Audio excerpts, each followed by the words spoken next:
রাজনীতিবিদদেরই দুর্নীতিবাজ বানাতে একটি মহল তৎপরতা চালাচ্ছে বলে অভিযোগ করেছেন আওয়ামী লীগের সাধারণ সম্পাদক ওবায়দুল কাদের।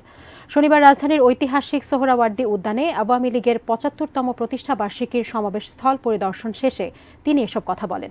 তিনি বলেন, ৭৫ বছরে আজ আওয়ামী লীগ দেশের মানুষের ভোট ও ভাতের অধিকার নিশ্চিত করেছে।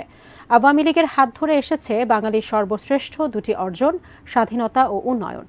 সাম্প্রদায়িকতা দেশের উন্নয়নে বাধা উল্লেখ করে তিনি বলেন, সাম্প্রদায়িক উস্কানিদাতা, অসৎ ব্যবসায়ী ও দুর্নীতিবাজদের কোনো ছাড় দেয়া হবে না।